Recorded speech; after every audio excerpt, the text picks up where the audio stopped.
Boa tarde a todos. Realmente, de novo, uma honra estar aqui com vocês essa tarde. O fórum tem sido bastante produtivo, espero que continue sendo. E para a gente realmente uma satisfação enorme discutir residência com todos vocês. É um fórum muito privilegiado.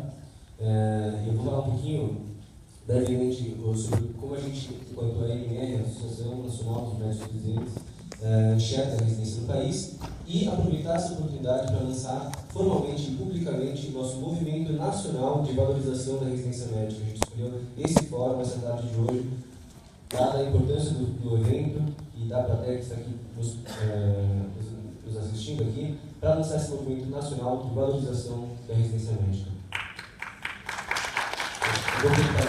Obrigado. Então, eu queria só trazer, antes de qualquer coisa, como é que é o panorama hoje da residência médica em números no Brasil. E começo dizendo que nem a gente sabe direito e nem o governo sabe direito exatamente como é que está a residência no país. Eu vou explicar o porquê. Nós temos duas fontes principais, isso eu fiz uma consulta no final de julho, na última plenária da Comissão Nacional de Residência Médica. Nós temos duas fontes. Uma que é o sistema da Comissão Nacional de Residência Médica, que é um site que foi iniciado, acho que da Patroa, mas depois teve uma mudança com a saída da Patroa, houve depois uma reformulação do cadastro e parte das informações se perderam. Então, a própria Comissão Nacional reconhece que esses dados não são os mais fidedignos possíveis. E ele aponta aqui o número de residentes em cada um dos anos. Então, só para vocês pegarem aqui como informação primeira, o número de R1s aqui, 20.416 R1s no Brasil, isso na situação em julho de 2015. E aí, uma outra fonte que eu pedi acesso à Comissão Nacional, e a gente decidiram para a gente, são algumas tabelas que estão organizando para tentar melhorar o sistema de informação deles, que diz, então, que nós temos 6.532 programas de residência médica no Brasil, em todas as regiões do país, totalizando 52 mil vagas de residência médica em todos os anos. Aí, a gente começa a ver algumas discrepâncias dos dados, que mostram que a gente não sabe exatamente onde a gente está em termos de residência no país. Esse dado aqui é o número que a gente tem de acordo com essa fonte, 20.399. Foi tirado no mesmo dia, tá? Então aqui a gente já sabe que tem 17 pessoas que a gente não sabe se estão a mais ou estão a menos. É só uma fotografia que a gente não sabe precisamente qual é o número de residência que está em atividade no país.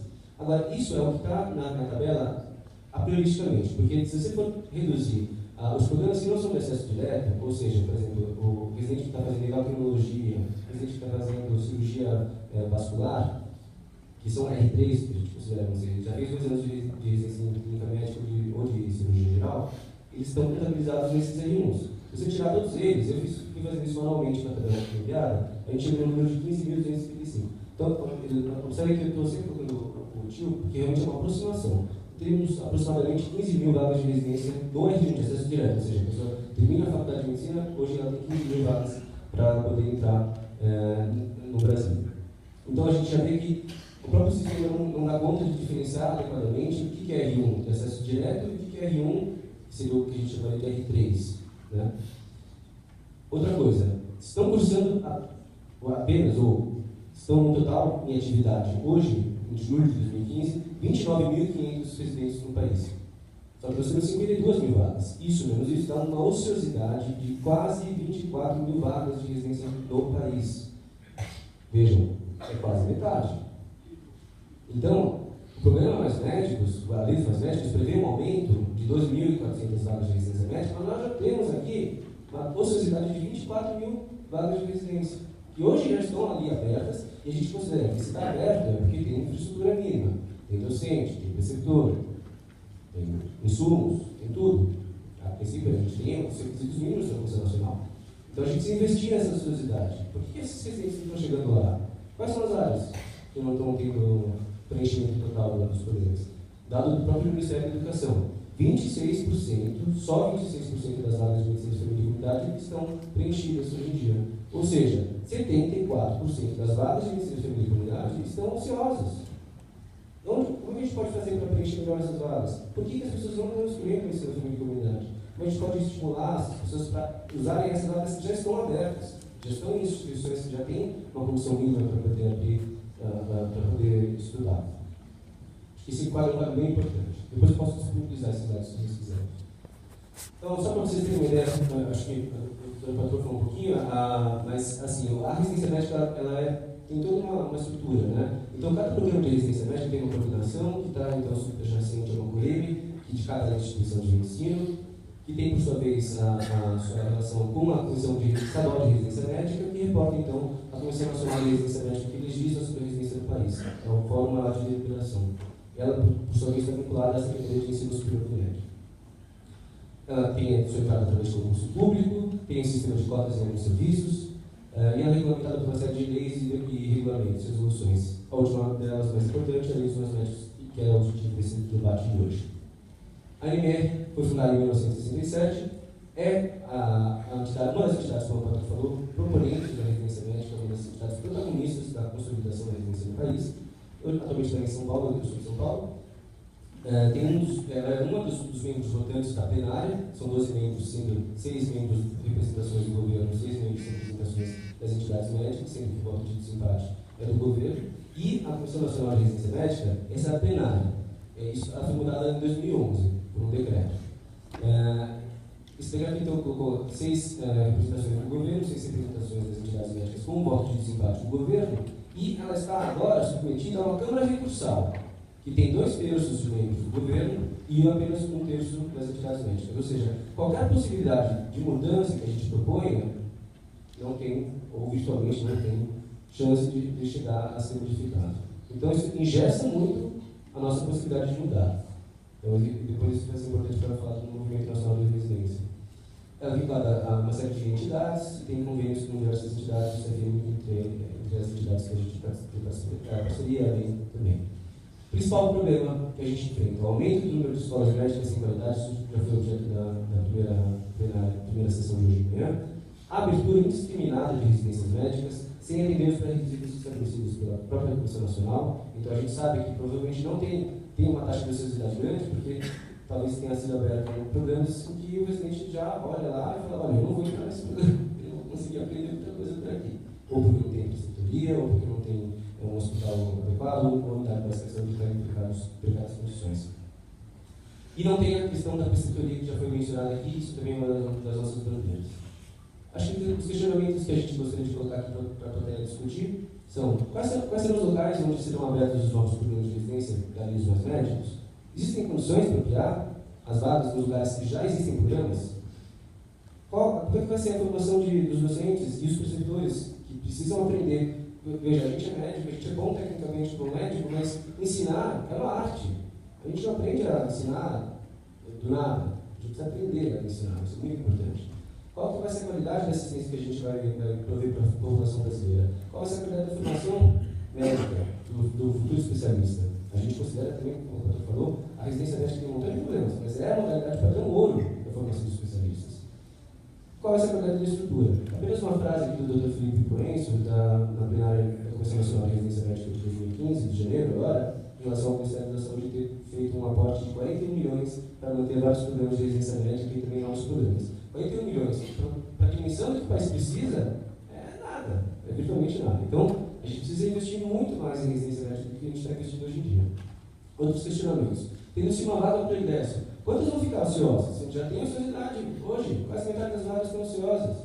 E eu ia abrir mais 2.000 vagas, ia continuar tendo ociosidade, precisa investir nas vagas que já existem. E a liberdade da escolha da especialidade médica? Tem uma vaga para o ingresso.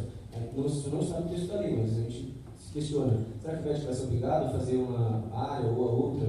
Como é que vai ser essa gestão das vagas depois? Porque uma vez passado o pré-requisito de Medicina de Família, Medicina Geral de Família e Comunidade, como é que vai ser realmente quando ele passa para escolher realmente a sua área de interesse? Se o médico não quiser fazer residência, ele pode fazer isso? Pode ir para uma parte de gestão, por exemplo, se precisar fazer residência? Como é que ficará o processo seletivo quando o pré-requisito de Medicina de Família e Comunidade passar a valer? A questionamento que o doutor Pator colocou consolidado. A gente vai ficar um ano sem ter R1s? Ou vai fazer separado? Dois processos seletivos. Um que vai entrar para a reserva e um que vai entrar para a R1? Ninguém sabe, ninguém quer essa resposta. Ninguém quer saber. 2015 está acabando. 2018 está aí.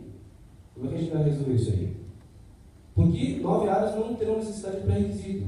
Queria saber realmente como é que se chegou à conclusão de que essas 9 áreas são áreas que não necessitam de medicina de geral de família e comunidade. Será adequado o método de passagem para a medicina de família e comunidade? Aquela coisa do cartão de visita. Você vai achar, vem aqui conhecer como é que é a medicina de família e comunidade, passa aqui um ano, Mas, ó, essa expansão, se acontecer até 2018 de uma forma desenfreada, eu acho que não vai ser uma expansão com qualidade. Acho que vai ser um péssimo para toda visita. Você vai chamar para vir na sua casa não tem nem piso para a pessoa pisar em cima.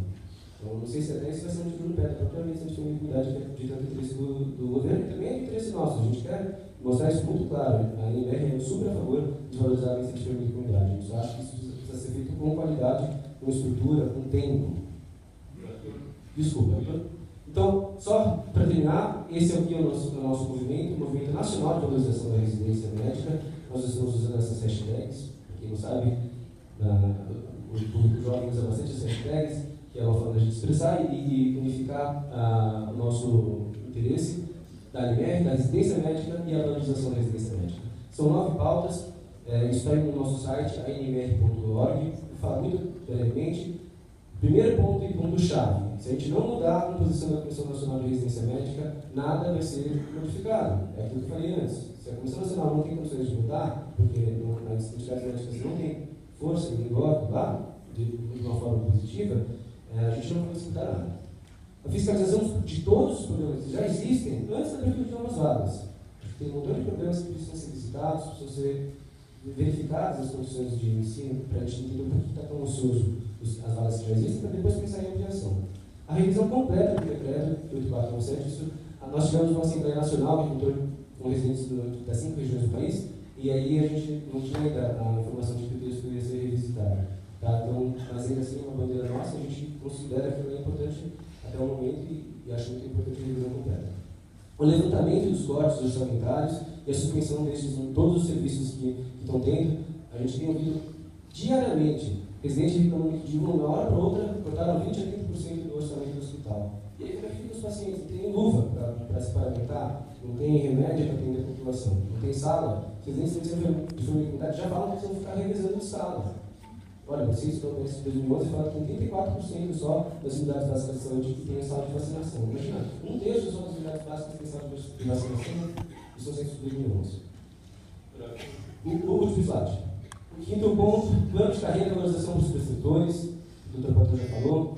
Número 6, plano de carreira nacional para os médicos do SUS. Não adianta a gente ter medicina de família e comunidade como área de interesse se o médico de família não puder continuar no SUS, enquanto não tiver progressão na carreira. Valorização não só a remuneração, condições de capacitação continuada, valorização, estímulo para ele permanecer. O fim imediato da carência de 10 meses junto ao INSS, a garantia do auxílio de moradia, e como o Dr. Patrão falou, que isso foi um consenso de todos os pré-fóruns que a gente teve a oportunidade de participar, a isonomia da bolsa de residência médica comprovável por mais médicos.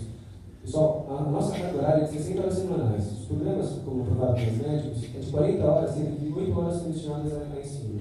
Ou seja, 32 horas assistenciais. Nós temos 60 horas de assistência, uma parte também é dedicada a ensino, mas enfim, é o dobro da carga horária. Nossa bolsa bruta é R$ 2.900 e poucos reais. A bolsa bruta do provável mais médicos é R$ 10.500. Há uma discrepância clara disso.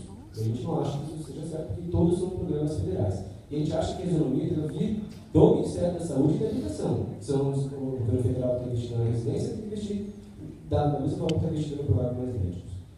Esse é o nosso logo. Valorize a residência médica, a residência padrão ouro, na formação de especialistas, a gente precisa de qualidade é a palavra de ordem. Muito obrigado. Esses são os nossos contatos. Se vocês quiserem entrar no site, tem mais explicações sobre o nosso movimento. Muito obrigado pela oportunidade de falar para vocês e vamos juntos pela residência médica. Boa tarde.